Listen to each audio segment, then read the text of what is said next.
السلام علیکم عاطف بھائی. تو لاسٹ ٹائم ہم بات کر رہے تھے ابو ہریرہ رضی اللہ عنہ کے بارے میں اور ہمیں کیا ملا ان کے بارے میں حدیث کی کتابوں میں. تو ہم اسی سے آج بات دوبارہ شروع کرتے ہیں.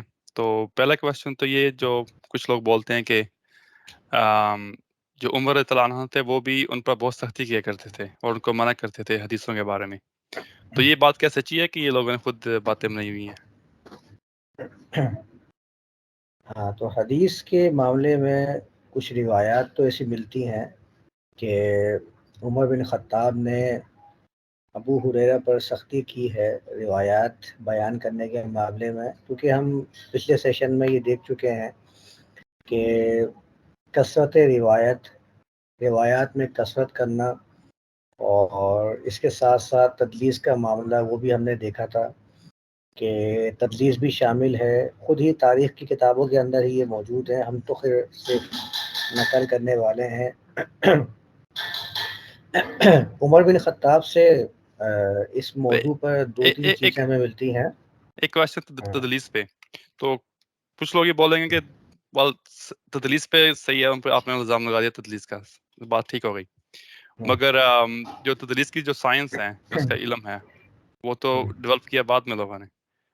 تو پہلے تو وہ علم ہے نہیں تھا. تو وہ ابو ہریرہ تو بس روایات کر رہے تھے اور صحابہ سے منسوب. تو ان کے پاس علم نہیں تھا کہ فیوچر میں یہ علم آئے گا ایک تدلیس کا اور مجھ پہ الزام لگا جائے گا. تو یہ جو تدلیس کا علم ہے یہ تو کسی کی ایگزسٹنس کی وجہ سے ہی دریافت ہوا نا.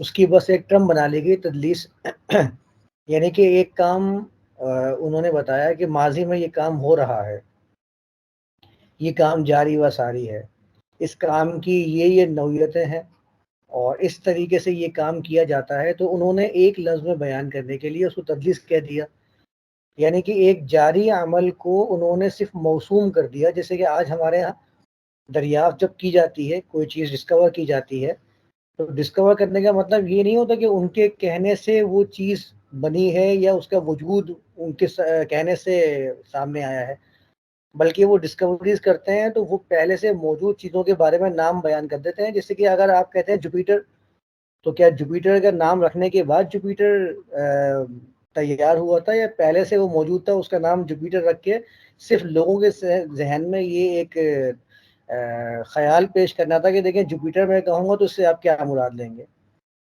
تو نام بیان کرنا اس چیز کے بارے میں جو جاری و ساری تھا، تو یہ تو ایک عام طریقہ کار ہے جو ہر فیلڈ کے اندر، ہر شعبے کے اندر کیا جاتا ہے. تو جب انہوں نے روایت حدیث میں ہم دیکھتے ہیں کہ اصول لکھنے والوں نے جب یہ چیز دیکھی ہے کہ ایسا کام جاری و ساری ہے، تو انہوں نے ایک لفظ کے اندر بیان کرنے کے لیے تدلیس کا لفظ یہ وضع کیا کہ تدلیس اگر ہم کہیں گے اس کا مطلب یہ ہوگا، اور پھر جس کے اوپر ہم تدلیس کے بارے میں یہ حکم لگائیں گے تو اس کی روایت کے ساتھ کیا معاملہ کرنا ہے. تو یہ جو جاری و ساری تھا، اس کو بس ایک لفظ کے اندر انہوں نے بیان کرنے کے لیے اس کا ایک ٹرم ایجاد کر لی ہے. ورنہ ایسا نہیں کہ ٹرم ایجاد کرنے کے بعد جو ہے وہ یہ کام سامنے آیا ہے، یہ کام جاری و ساری ہوا، ایسا نہیں ہے. بہت سارے راویان حدیث جیسے سفیان بن سعید الثوری، تدلیس کا الزام ہے کہ تدلیس کیا کرتے تھے. سفیان بن عیینہ، یہ بڑے بڑے لوگ ہیں روایت حدیث کے اندر. تو ان کی جب تدلیس کے بارے میں آتا ہے کہ تدلیس کیا کرتے تھے، اور جس ٹائم یہ کر رہے تھے اس وقت یہ تدلیس کا لفظ یا تدلیس کے اوپر بحث یہ موجود نہیں تھی. تو اس کا مقصد یہ نہیں ہے کہ اگر بعد میں ان کو تدلیس کے نام سے موسوم کیا گیا اور ان کا وصف بیان کیا گیا کہ یہ تدلیس کرتے ہیں، تو اس بات کو سمجھنے کی ضرورت ہے کہ اس سے یہ فرق نہیں پڑتا. آپ صرف پہچان کے لیے یہ سمجھ لیجیے کہ اگر میں تدلیس کہتا ہوں تو میں نے اس کے اوپر دلائل ہی پیش کیے تھے لاسٹ سیشن کے اندر، آپ کو یاد ہوگا. ہم جانتے ہیں کہ خیبر کے موقع پر اسلام لانے والے کیسے اللہ کے رسول کے پہلے جو معاملات ہیں ان کو بیان کر سکتے ہیں، ممکن ہی نہیں ہے. تو پھر اس کو تدلیس کہا گیا کہ یہ چھپایا کرتے ہیں کیونکہ اللہ کے رسول سے ان کی ملاقات ثابت بتائی جاتی ہے. تو یہ تو مختلف فنون کے اندر یہ کام چل رہا ہوتا ہے، ایک ٹرم بنا دی جاتی ہے اور اس سے پہچان کر لی جاتی ہے اس چیز کی. ٹھیک چلیں. ٹھیک ہے. تو وہ جو آپ مجھ سے سوال کر رہے تھے کہ عمر بن خطاب ان پر سختی کیا کرتے تھے، تو یہ ایک معروف چیز ہے، ہم جانتے ہیں، اور جو حدیث پڑھنے والے ہیں ان کو تو بہت اچھی طرح علم ہے کہ عمر بن خطاب کا کیا معاملہ تھا۔ پھر بھی بہرحال میں کچھ چیزیں شیئر کرتا ہوں جس سے اور بات واضح ہو جائے گی عمر بن خطاب کے بارے میں۔ ایک منٹ، یہ میرے سامنے ایک کتاب ہے، تاریخ ابی زرعہ دمشقی، مشہور کتاب ہے، اور رجال کے اوپر بھی بات کی جاتی ہے اس کے اندر۔ تو اس میں دیکھیں پیج نمبر 544۔ ہاں، آپ کی آواز بند ہو گئی تھی، دوبارہ شروع کریں اس کو۔ اچھا اب صحیح ہے۔ اچھا جی میں جو شیئر کروا چکا ہوں وہ سامنے تو آ رہی ہوگی شیئرنگ؟ ہاں، وہ آ رہی ہے۔ تو تاریخ ابی زرعہ الدمشقی کی میرے سامنے موجود ہے، ترجمہ اس کا 1475 ہے۔ اس میں لکھا ہے سمعت عمر بن خطاب، میں نے عمر بن خطاب سے سنا، یقول لی ابی ہریرہ، ابی ہریرہ کو کہا کرتے تھے، یعنی ابی ہریرہ کو کہتے ہوئے میں نے خود سنا، یہ لکھا ہوا ہے اس کے اندر۔ ٹھیک، لَتَتْرُكَنَّ الْحَدِيثَ عَنْ رسول اللہ، کہ تم ضرور بالضرور اللہ کے رسول سے حدیث کو ترک کر دو، او یا لَأُلْحِقَنَّكَ بِأَرْضِ دوس، یا میں تمہیں دوس کی زمین میں منتقل کر دوں یا وہاں پہنچا دوں۔ دوسی کہا جاتا نا ابی ہریرہ کو، یعنی کہ یا تو تم اللہ کے رسول سے حدیث بیان کرنا چھوڑ دو، یا میں تمہیں تمہارے ہی علاقے میں، تمہارے ہی ملک میں واپس بھیج دیتا ہوں۔ اور اسی طرح اسی روایت میں لکھا ہے وقول علی کعب، اور کعب کو بھی کہا، کعب یاد آ گیا ہوگا، کعب احبار جس کے بارے میں ہم نے ہاں لاسٹ ٹائم بھی دیکھ لیا تھا۔ کعب کو بھی کہا لَتَتْرُكَنَّ الْأَحَادِيث، تو ضرور بالضرور احادیث کو ترک کر دے، او لَأُلْحِقَنَّكَ بِأَرْضِ الْقِرَدَةِ، یا میں تجھے بندروں کی زمین کی طرف بھیج دوں۔ یعنی عمر بن خطاب اس درجہ سختی کیا کرتے تھے ابی ہریرہ کے اوپر کہ وہ ان کو جلا وطن کرنے تک کا کہہ چکے تھے۔ یہ روایت ابی زرعہ الدمشقی کی تاریخ میں موجود ہے۔ اور اسی طرح یہی روایت چونکہ ہمارے یہاں معاملہ یہ آتا ہے کہ روایت کی سند صحیح ہے یا ضعیف ہے، تو اسی کو میں ذرا آپ کے سامنے پیش کرتا ہوں۔ ایک اور حوالہ ہے، یہی روایت سیر اعلام النبلاء کے اندر بھی موجود ہے، جو ذہبی سے مشہور ہے کتاب۔ ٹھیک، یہی روایت دیکھ لیجئے، سعید بن عبدالعزیز سمع عمر یقول لی ابی ہریرہ لتترکن الحدیث، پوری سند روایت وہی ہے۔ اور یہاں پر دیکھیں یہ فٹ نوٹ میں آ کے اس کے جو محقق ہیں انہوں نے کہا ہے وہذا اسناد صحیح، سند کے اعتبار سے وہ کہتے ہیں کہ یہ روایت بالکل صحیح ہے۔ یعنی کہ اس میں یہ معلوم ہوا ہمیں کہ عمر بن خطاب سے یہ ملتا ہے کہ وہ اتنی زیادہ سختی کیا کرتے تھے، ٹھیک ہے۔ اسی طریقے سے دیکھیں یہ کیا لکھا ہے، یحییٰ بن ایوب عن ابن عجلان ان ابا ہریرہ کان یقول، ابی ہریرہ خود کہا کرتے تھے انی لاحدث احادیث، بے شک میں احادیث بیان کرتا ہوں، لو تکلمت بها فی زمن عمر، اگر میں عمر کے زمانے میں بیان کرتا لشج رأسی، وہ میرے سر کے اوپر مارتے۔ شجہ تو بڑا سخت لفظ ہے، میں تو بڑا محتاط ترجمہ اس کا کیا ہے کہ وہ میرے سر کے اوپر ضرب لگاتے، یا اور محتاط ترجمہ کر لیجئے۔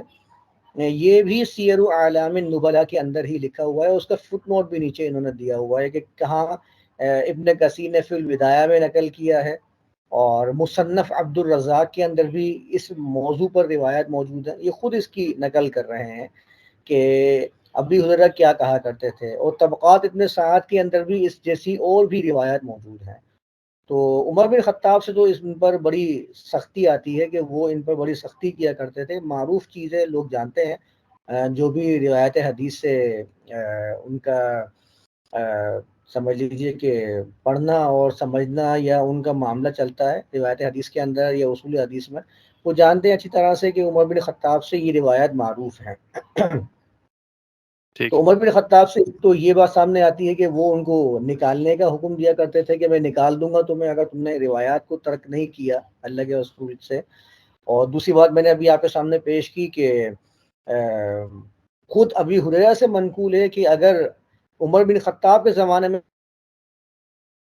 عمر بن خطاب کا معاملہ کیا ہوتا کہ وہ میرے سر کے اوپر ضرب لگاتے. یہ میں محتاط معنی آپ کے سامنے شجاع کا کر رہا ہوں. تو اس طرح کی روایات ہمیں ملتی ہیں.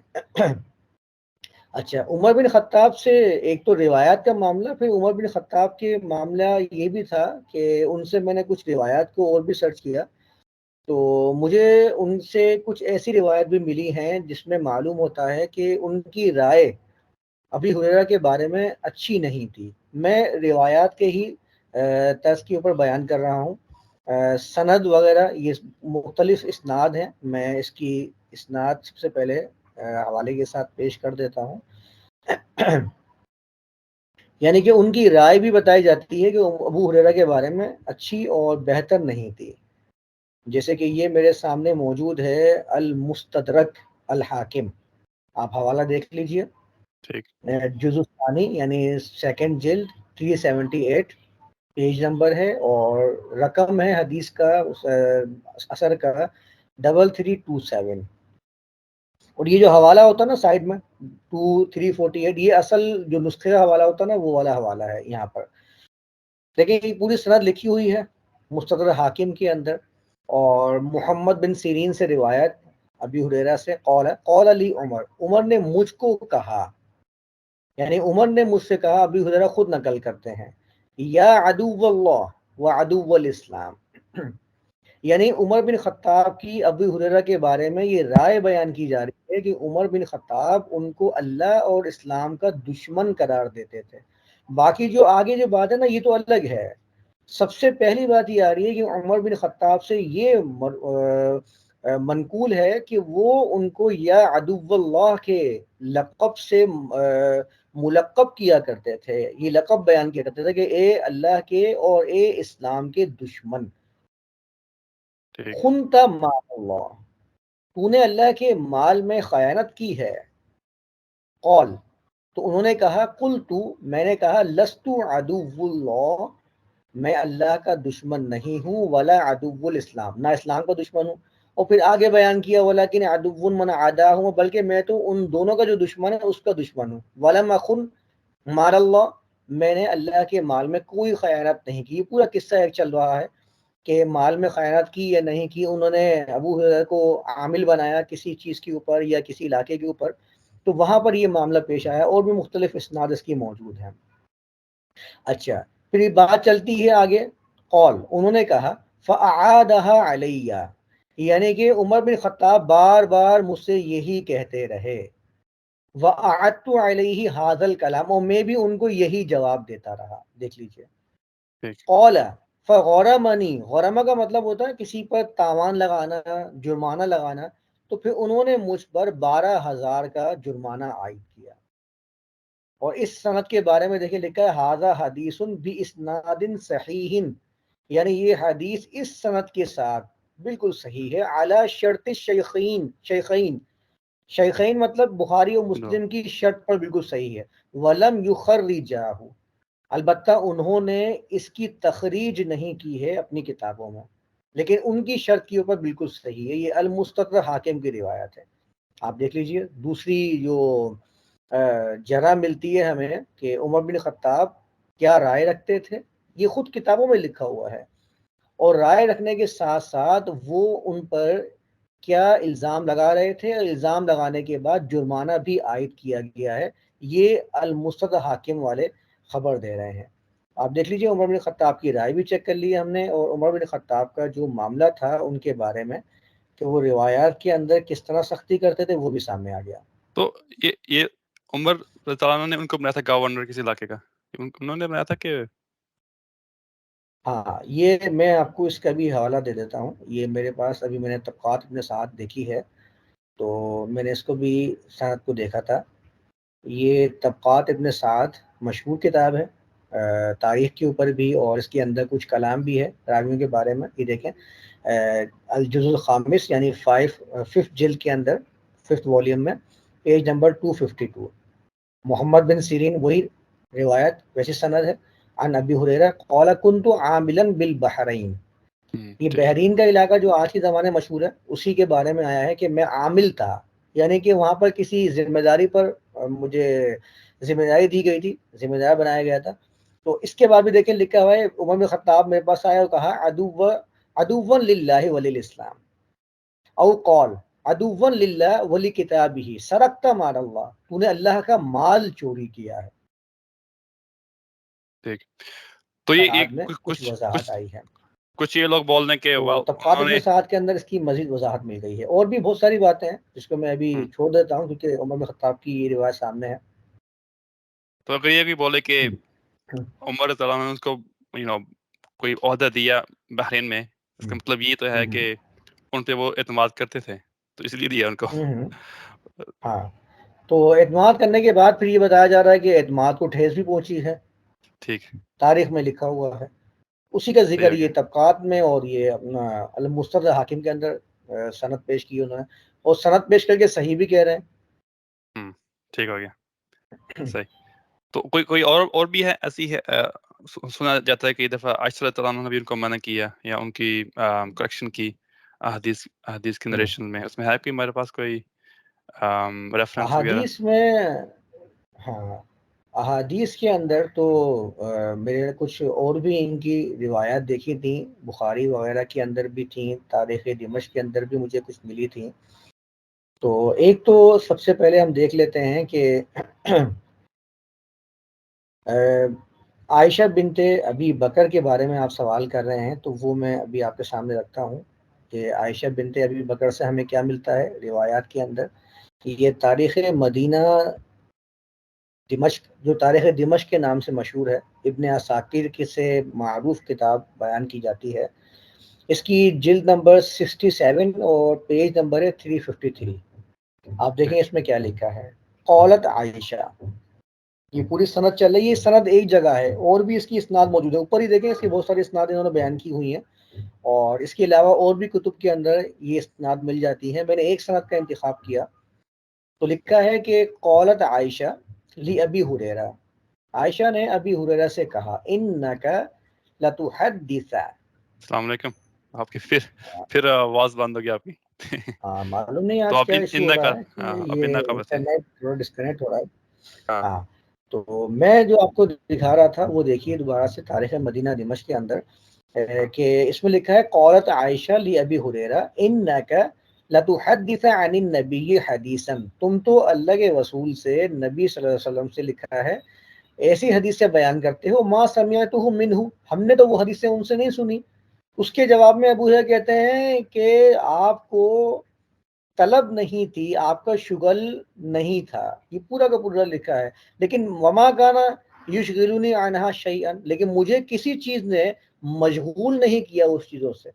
یعنی وہ اس کے جواب میں کہہ رہے ہیں کہ آپ کو تو چیزوں نے، مختلف کاموں نے مشغول کر دیا تھا اس کی طلب سے، لیکن مجھے کسی چیز نے مشغول نہیں کیا. تو جواب دیکھیے یہ دیا جا رہا ہے اس روایت کے اندر. وہ کہہ رہی ہیں ہم نے یہ حدیثیں نہیں سنی، تم کہاں سے حدیثیں بیان کر لیتے ہو. تو یہ ایک طریقے کی تنقید ہے جو عائشہ بنت ابی بکر کی طرف سے ابی ہریرہ پر کی جا رہی ہیں. اس طرح کی اور بھی روایت ابو داؤد وغیرہ میں ملتی ہیں. تو میں نے ایک سند کا انتخاب کیا تھا. تو یہاں سے بھی آپ دیکھ سکتے ہیں کہ عائشہ بنت ابی بکر کا کیا موقف تھا. اور اس کے ساتھ ہی میں تھوڑا سا آپ کے سامنے ایک اور بخاری سے ہی ایک روایت بیان کرتا ہوں. ایک منٹ. تو بخاری سے ایک روایت میرے سامنے ہے. یہ روایت ہے کیونکہ بخاری کے بارے میں تو ایک فہم، ایک ذہن بنا ہوا ہے نا کہ اس کے اندر تو جو سند ہے وہ تو صحیح ہی ہونی ہے. تو دیکھیے بخاری کی حدیث نمبر 2047، اس میں کیا لکھا ہے. ابو سلمہ تبن عبد الرحمن ان ابا ہریرہ رضی اللہ عنہ قال انکم تقولون، یقینی طور پر تم کہتے ہو، ان ابا ہریرہ یکثر الحدیث عن رسول اللہ، تم لوگ کہتے ہو کہ ابی ہریرہ حدیث کو کثرت سے اللہ کے رسول سے بیان کرتے ہیں. وتقولون، اور تم یہ بھی کہتے ہو، ما بال المہاجرین والانصار لا يحدثون عن رسول اللہ بمثل حدیث ابی ہریرہ، کہ مہاجرین اور انصار میں سے تو کوئی ابی ہریرہ کی طرح حدیثیں بیان نہیں کرتا. اب آپ یہ دیکھیے اس کو ہمارے ہاں پیش کیا جاتا ہے ابی ہریرہ کے وصف کو بلند کرنے کے لیے کہ وہ اللہ کے رسول سے کتنی حدیثیں بیان کرتے تھے. لیکن ٹھیک اگر زاویہ نگاہ کو بدل کر دیکھیں تو معلوم ہوگا کہ یہ تنقید ہے، نہ کہ یہاں پر تعریف کی جا رہی ہے. یہ تنقید کی جا رہی ہے، منفی تنقید کی جا رہی ہے کہ لوگوں کے ذہن میں یہ بنا ہوا تھا کہ ابی ہریرہ اللہ کے رسول سے پتہ نہیں کتنی حدیثیں بیان کرتے رہتے ہیں، جبکہ معاملہ ایسا ہے کہ نہ مہاجرین حدیث بیان کرتے ہیں نہ انصار حدیث بیان کرتے ہیں، جیسے کہ ابی ہریرہ بیان کر رہے ہوتے ہیں. آپ اندازہ لگائیے کہ یہاں پر یہ تنقید ہے نہ کہ تعریف، اور ہمارے ہاں اس کو توصیف کے ضمن میں بیان کر دیا جاتا ہے کہ یہ تو ابی ہریرہ کا ایک وصف تھا کہ وہ حدیثیں بیان کرتے تھے. یہ وصف نہیں تھا، بلکہ ٹھیک یہاں پر اس کو منفی تنقید کے طور پر بیان کیا جا رہا ہے. ٹھیک صحیح ہو گیا. ٹھیک ہے، ایک اور لیتے ہیں لاسٹ کوسچن، اس کے بعد پھر ہم آج کا ختم کرتے ہیں سیشن. تو یہ بھی کچھ لوگ بولتے ہیں کہ انہوں نے کچھ حدیثیں خود گڑی تھیں، تو اس کے بارے میں بھی کوئی سچ ہے کہ بڑا مشکل کوشچن ہے اور سمجھنے والا بھی ہے. چونکہ میں ایک دفعہ پھر بیان کر دوں کہ ہم لوگ خود سے تو کوئی بات نہیں کر رہے ہیں. ہم تو جتنی بھی باتیں ہیں اس کے لیے میں نے باقاعدہ کتابیں چھانی ہیں، ان کو دیکھا ہے، چھان پٹک کی، مختلف اسناد کو چیک کیا، اس کے بعد ہی ہم یہاں آ کر بیٹھے. تو اب یہ والی بات کہ کیا ابی ہریرہ خود سے بھی روایات بیان کیا کرتے تھے اور ان کو کیا اللہ کے رسول سے منسوب کیا کرتے تھے یا نہیں. پہلی بات تو سمجھنے والی یہ ہے کہ یہاں ابی ہریرہ کا جو کیریکٹر ہے ہم اس پہ بات کر رہے ہیں کہ تاریخ میں ان کے بارے میں کیا بیان ہوا ہے. ہمارے صرف یہی منشا ہے سامنے لانا، تاکہ ایک کردار جو مشہور ہے روایت حدیث میں وہ ہمارے سامنے آ جائے کہ ان کے بارے میں روایت میں تاریخ میں کیا لکھا ہے. اب دیکھیں، یہ بخاری کی، ابھی آپ نے سوال مجھ سے کیا ہے تو میں نے بخاری کی ایک روایت نکالی تھی. یہ روایت میرے پاس آ رہی ہے حدیث نمبر 5355. سب سے پہلے اس حدیث کو دیکھ لیجئے. قال النبی، ابی ہریرہ سے حدیث بیان ہے، قال النبی کہ نبی نے کہا افضل الصدقہ ما ترک غنًا، یعنی صدقوں میں سے سب سے بہترین صدقہ وہ ہے جو غنی چھوڑ جائے. والید العلیٰ خیر من ید السفلیٰ، یہ ساری مشہور روایات ہیں جو ہم سنتے ہیں کہ بلند ہاتھ بہتر ہے نچلے ہاتھ سے. وابدأ بمن تعول، شروع کر اس سے جو تیرے انڈر میں آتے ہیں، عیال میں آتے ہیں، جن کو تو نشوونما کرتا ہے، جن کی عیالت کرتا ہے، سب سے پہلے اس سے شروع کر. تقول المرأة، دیکھیں یہاں پر کوئی بھی درمیان میں کوئی ایسا نہیں آ رہا بات کہ یہ ابو ہریرہ نے کہنا شروع کی ہے اور آگے بات چل رہی ہے اما ان تطعمنی و اما ان تطلقنی. یہ پوری ایک روایت چل رہی ہے کہ عورت کہتی ہے کہ اگر تو مجھے کھلا یا مجھے چھوڑ دے، غلام کہتا ہے مجھے کھلا اور مجھے استعمال کر، بچہ کہتا ہے مجھے کھلا یا مجھے کسی اور کے اوپر میری ذمہ داری عائد کر دے. فقالوا، تو لوگوں نے پوچھا اے ابا ہریرہ، یا ابا ہریرہ، سمیت ھذا من رسول اللہ، کیا آپ نے یہ اللہ کے رسول سے سنا ہے؟ قال لا، انہوں نے کہا نہیں، ھذا من کیسی ابی ہریرہ، یہ ابی ہریرہ کی اپنی تھیلی سے ہے، ابی ہریرہ کی اپنی طرف سے. یہ ایک ٹرم ہے، فریز بن جاتا ہے، ایک ٹرم استعمال کی جاتی ہے، من کیسی ابی ہریرہ، یعنی یہ میری طرف سے ہے یہ چیز. یہاں یہ بیان کیا جا رہا ہے. اچھا، پھر اس کی دفاع کے لیے کچھ لوگ بیان کرتے ہیں کہ یہ جو تقول المرأة سے الفاظ شروع ہوئے ہیں، اس کے بارے میں ابی ہریرہ نے یہ کہا تھا، جبکہ یہاں پر کہیں بھی یہ نہیں لکھا کہ تقول المرأة سے جو الفاظ ہیں یہ ابی ہریرہ کے، اوپر کے الفاظ ابی ہریرہ کی تھیلی سے نہیں ہیں. ٹھیک ہے، اور یہ مختلف روایت بیان کر دی جاتی ہیں کیونکہ ڈیفینڈ کرنا ہے، ضروری ہے، صحیح سند کو ثابت کرنا ہے، راوی کو صحیح ثابت کرنا ہوتا ہے.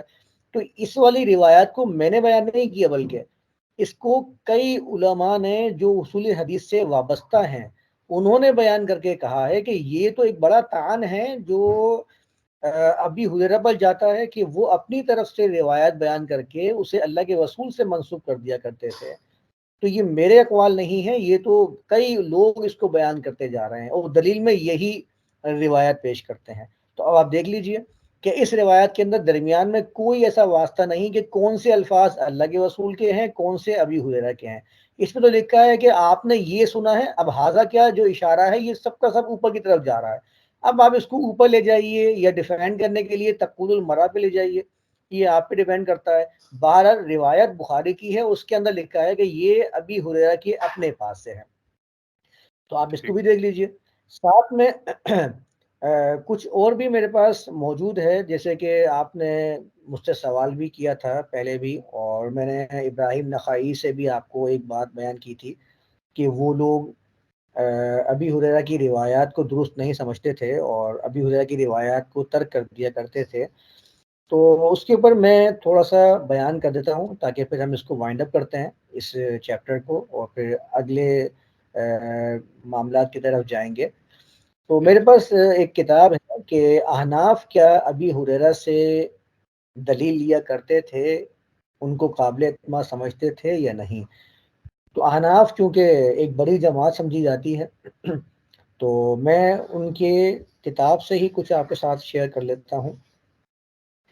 یہ ایک کتاب ہے مختصر مؤمل، ابو شاشا سے یہ ایک روایت ملتی ہے. تو آپ دیکھیے اس میں لکھا ہے پیج نمبر 63 پر 149 ترجمہ ہے. وفی روایہ ابو حنیفہ سے نقل کیا گیا ہے اس کے اندر محمد بن حسن کے واسطے سے. دیکھیں وروا محمد بن حسن شیبانی ان ابی حنیفہ انہ قال اقلد من کانا، یہاں سے شروع ہوئی ہے روایت کی سند، اور پھر یہاں آ رہا ہے وفی روایت. اور ایک روایت میں ابی حنیفہ سے بھی یہ ملتا ہے اقلد جمیع الصحابہ، میں تمام صحابہ کی تقلید کرتا ہوں. ٹھیک ہے. اس کے بعد یہ چلا آ رہا ہے الا ثلاثہ، میں کسی کی رائے کے اپنے رائے سے ان کے خلاف جائز نہیں سمجھتا. الا ثلاثہ، مگر تین. کون سے؟ انس بن مالک، ابو ہریرہ اور سمرہ بن جندب. یہ سمورہ یا سمرہ یہ نام ہے، سمرہ بن جندب. ان تین کے بارے میں ابی حنیفہ سے ملتا ہے کہ وہ ان تینوں سے روایت لینا یا ان کی تقلید کرنا اس کو درست نہیں سمجھتے تھے. الا نفی کر رہا ہے یہاں کی.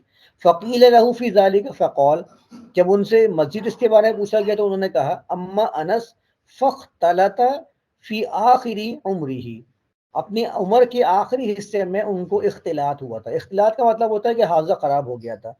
وکانا یفتی من عقلہ وانا لا اقلد عقلہ، وہ اپنی عقل سے فتوے دیتے تھے اور میں ان کی عقل کی تقلید نہیں کرتا ہوں. واما ابو ہریرہ، اور جہاں تک ابو ہریرہ کا تعلق ہے، فکانا یروی کلی ما سمع، وہ ہر چیز جو سنتے تھے بیان کر دیتے تھے من غیر ان یتامل فی المعنی، معنی میں غور و فکر کیے بغیر، ومن غیر ان یعرف الناسخ والمنسوخ، اور اس بات کو جانے بغیر، یعرف اس بات کو جانے بغیر کہ وہ ناسخ ہے یا منسوخ ہے. یہ انہوں نے یہاں پر اس کتاب کے اندر بیان کیا ہے. ابو شاشا سے روایت کتاب یہ مشہور ہے. اسی طرح ایک اور کتاب ہے، وہ تو آپ سب نے ہی اس کا نام سنا ہوا ہوگا، اصول شاشی کے نام سے بڑی مشہور ہے، اور فقہ حنفی کے اندر اس کا بڑا مقام ہے. اس میں آپ دیکھ لیجئے یہ والقسم الثانی لکھا ہوا ہے، من الروات هم المعروفون بالحفظ والعدالہ دون الاجتہاد والفتوى، یعنی کہ دوسری قسم. پہلی قسم میں انہوں نے بیان کیا اصول شاشی کے اندر پیج نمبر 206 اور 7 میں، اور فصل ہے فی اقسام الخبر. اس کے اندر پورا لکھا ہوا ہے کہ یہ کن سے روایت لی جاتی ہے ہمارے یہاں احناف کے اندر، کس سے نہیں لی جاتی. اس کے بعد لکھا ہے کہ ابی ہریرہ، جیسے کہ ابی ہریرہ وہ انس بن مالک، اور انس بن مالک ہیں. فَإِذَا صَحَّتْ رِوَایَةٌ مِثْلِهِمَا، اگر ان کی روایت ان دونوں کے مثل صحیح ہو جائے، عندک فَإِنْ وَافَقَ الْخَبْرُ الْقِيَاسَ، اگر وہ قیاس کے موافق خبر ہو، فَلَا خَفَاءَ فی لزوم العمل بھی، تو اس میں کوئی حرج نہیں ہے کہ اس پر عمل کرنا یہ ضروری ہے. یہ بات بالکل واضح ہے. وَإِنْ خَالَفَهُ، اور اگر وہ خلاف کرے، کان العمل بالقیاس اولا، تو قیاس پر عمل کرنا یہ اولا ہوگا. یہ احناف کی ایک مشہور کتاب ہے جو فقہ پہ موضوع پر لکھی گئی ہے. ان کے ہاں ابو ہریرہ کی روایت کو قیاس کے مقابلے میں رد کر دیا جاتا ہے، اور دلیل دیکھنا کیا دے رہے ہیں. ابو داؤد کی روایت فقال له ابن عباس ارأیت، یعنی ایک روایت بڑی مشہور ہے، میں بیان کر دیتا ہوں کہ ابو ہریرہ کہتے تھے الوضوء مما مست النار، جس چیز کو بھی آگ چھو لے اس سے وضو ہے، یعنی اگر اس کو استعمال کر لیا آپ نے تو وضو کرنا لازم ہے. تو ابن عباس نے کہا اگر ہم گرم پانی سے وضو کرتے ہیں تو کیا میں گرم پانی استعمال کرتے ہیں اس سے وضو کرتے ہیں تو کیا میں اس سے بھی وضو کروں گا؟ فسکتا، تو وہ خاموش ہو گئے. وَإِنَّمَا رَدَّهُ بِالْقِيَاسِ، تو ابن عباس نے ان کا رد قیاس کے ذریعے کیا. وعلی هذا، اسی وجہ سے ترک اصحابنا روایت ابی ہریرہ، اسی لیے ہمارے ساتھیوں نے، ہمارے اصحاب نے یعنی احناف نے ابی ہریرہ کی روایات کو ترک کر دیا. آپ دیکھ لیجیے ٹھیک. قیاس کے ساتھ جو مسئلہ مسرات پر جو دوسرے مسئلے یہ بیان کیے ہیں. تو اب دیکھیں کہ احناف جو ایک بڑا مسلک سمجھا جاتا ہے اس کے اندر بھی ابی ہریرہ کی روایات کو رد کر دیا جاتا ہے قیاس کے مقابلے میں. قیاس ہوتا ہے کہ آپ کی اپنی عقل سے، آپ کی اپنی رائے سے کوئی مسئلہ ہو، یعنی رائے کے مقابلے میں ابی ہریرہ کی روایات کو رد کر دیا جاتا ہے. تو آپ اندازہ لگا لیجئے کہ ان کے نزدیک پھر کیا روایت کی حیثیت ہے ابی ہریرہ کی. تو یہ سارے کے سارے اقوال آپ دے سکتے ہیں، سب کے سب کتابوں کے اندر موجود ہیں. ٹھیک. چلیں جی، آج ہم یہاں ختم کرتے ہیں. انشاءاللہ پھر نیکسٹ ٹائم نئے ٹاپک شروع کریں گے کوئی ابو ہریرہ کے بعد السلام کے. تب تک السلام علیکم ورحمۃ اللہ. خدا حافظ. السلام علیکم.